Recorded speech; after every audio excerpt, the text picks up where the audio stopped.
Senhor presidente, senhoras e senhores deputados, participei, senhor presidente, do encontro realizado nesta casa com o governador em exercício, Francisco Dornelles. Enquanto lá estávamos reunidos, os servidores estavam nas escadarias da Alerj, expressando a sua revolta, a sua agonia e, simultaneamente, pressionando para que o Poder Executivo encontre uma solução para problemas por ele próprio criados. Porque o governo que aí está, já está há quantos anos? Me surpreendi, mesmo sabendo que o governador em exercício tomou posse ontem, me surpreendi, porque imaginei que, ao contrário, que ele, que é o vice-governador, fosse trazer informações sobre as providências que o governo vem tomando, porque o governo é o mesmo. O governador Pezão está licenciado por 30 dias. Que ele fosse nos informar as medidas que o governo está tomando para conseguir debelar a crise. Acompanhei as diversas intervenções, inclusive as sugestões que foram dadas. E me surpreendi, porque o governador Francisco Dornelles é um homem que acumulou muita experiência, que está presente na vida pública do país e agora especialmente na vida pública do nosso Estado. Me deu a impressão que o tratamento a ele dispensado, embora respeitosíssimo, o tratamento a ele dispensado gerou a impressão de que estávamos diante de alguém completamente alheio, distante e desconhecedor da realidade do Estado. Será que o vice-governador, agora governador em exercício, Francisco Dornelles, não tem ciência de como estão as universidades estaduais? A UENF, a UESO, que nem campus tem, e a UERJ, lá com suas atividades paralisadas? Será que não sabe o que está acontecendo no Hospital Pedro Ernesto? Um hospital universitário com aquela dimensão, que perde a possibilidade de funcionar, que a empresa de limpeza não está sendo remunerada? Será que alguém pode imaginar que o governador em exercício, Francisco Dornelles, não saiba o que está acontecendo com a FAPERJ?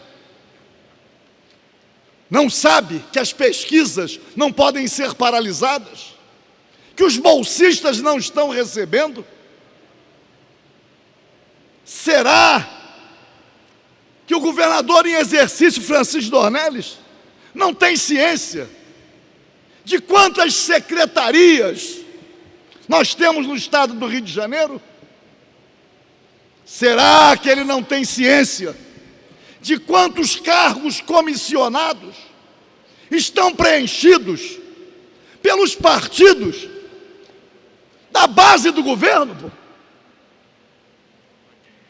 Será que o governador em exercício, Francisco Dornelles, não tem ciência das terceirizações, do que acontece na área da saúde, com hospitais inteiros sendo administrados a altíssimo custo por organizações sociais que têm os seus dirigentes sendo processados até criminalmente, pô.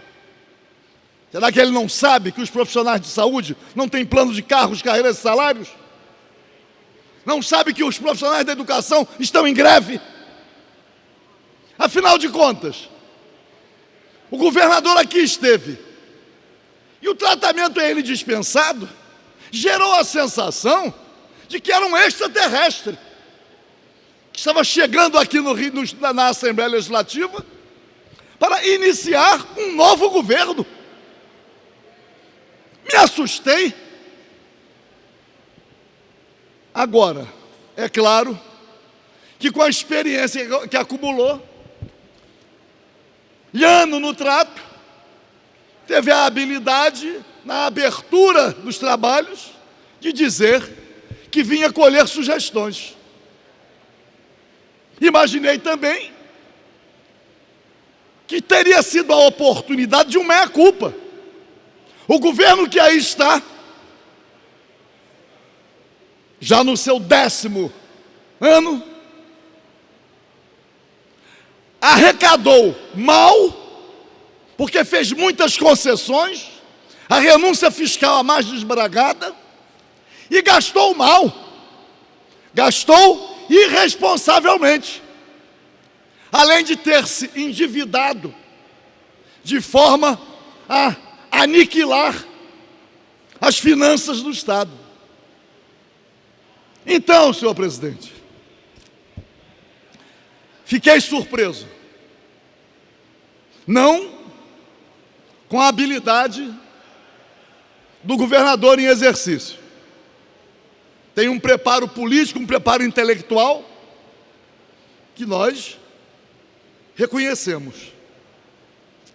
Mas este preparo político não pode servir de biombo para ocultar as responsabilidades do próprio governo, que ele integra, pô. Os servidores públicos percebem que, juntamente com a população, especialmente aquela população que depende dos serviços públicos, os servidores públicos sabem que estão sendo múltiplas vezes prejudicados. O discurso do Estado mínimo, temos que privatizar mais, mas privatizar mais o quê? Se o Estado brasileiro foi completamente desmontado, no Estado do Rio de Janeiro quase tudo foi privatizado. Se a solução fossem as privatizações, hoje deveríamos estar vivendo todas as maravilhas do universo. Aliás, inclusive com a privatização das estradas. As estradas federais estão aí, todas pedagiadas.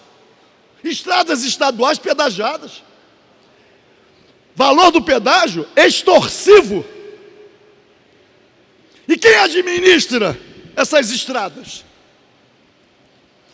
Quem está nesses consórcios todos? São as mesmas empreiteiras. OAS, Andrade Gutierrez, Odebrecht, Camargo Correia. Que discurso é este? De que a privatização traz investimento da iniciativa privada. E as barcas, e os trens, o metrô, transferiram a gestão, não houve investimento, porque o investimento é sempre investimento público. O Estado compra trens, compra barcas, compra metrô, aliás, até se endivida para fazê-lo. E aí vem o discurso de que tem que ser a privatização. Vejo aqui chegar alguém e dizer: teremos 5 bilhões de investimentos, a Agência Nacional de Transportes Terrestres, e está sendo lenta. Para enganar quem? Aí fala na questão da ocupação das escolas. Aí diz assim: não podemos cometer o mesmo erro que cometeu o governador de São Paulo, do partido dele, pô, que é o PSDB, que é o partido das privatizações, do Estado mínimo. Aliás, sempre associado ao PMDB, que esteve no governo ao longo desses anos todos, aqui no Rio de Janeiro e no plano federal, sempre apoiando o governo, sempre integrando o governo. E não é a partir do governo Cabral, antes. Então a situação que está aí criada, eles são os responsáveis e precisam assumir essa responsabilidade. Não, temos que cuidar de alterar o marco regulatório, o regime de concessão e esse regime de partilha agora. O regime de partilha foi entrave a investimentos privados, francamente. A redução do preço do petróleo, de 100 para 30 o barril, isto deveu-se a marco regulatório. Mas que conversa fiada é esta, se nós sabemos que o objetivo consiste exatamente em atentar contra a soberania nacional, aniquilando ainda a principal empresa do país, que é a Petrobras? Então, senhor presidente, acho que a vinda do governador aqui, por 30 dias é governador, foi uma vinda importante. Abriu-se pelo menos a possibilidade de um diálogo. Mas não passa pela minha cabeça que o governador esteja distante de tudo aquilo que foi sugerido. Ele está a par de tudo. Aliás, diziam, né? Não, vice-governador está com a saúde combalida. Não está, não. Muito bem, fiquei até feliz de ver. Nosso vice-governador pujante, lúcido, respondendo às perguntas, entendendo as intervenções, mas não podemos deixar de identificar que ali houve, pelo menos, até espero que não tenha sido deliberadamente, uma simulação, pô.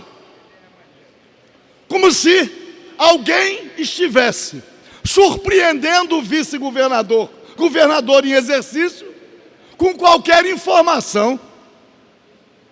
É duro, mas é preciso dizer que o povo começa a reagir. Os servidores públicos, através do movimento unificado, já compreendeu. Dizer aqui, como ouvi, não, temos que cuidar para que a manifestação se dê dentro de toda a ordem, que não haja depredação. Ora, veja só.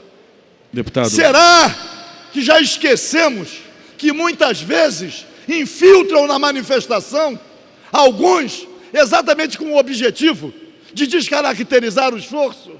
Então, senhor presidente, encerro dizendo o seguinte: o governo do Estado, o governador em exercício, por 30 dias, sabe o que acontece no governo, sabe o que acontece no Estado, e ele é que tem que trazer para a discussão as propostas para que possamos recuperar o Estado, mas, acima de tudo, respeitar os servidores públicos, pagando em dia, pagando em tempo hábil a sua remuneração, seu salário.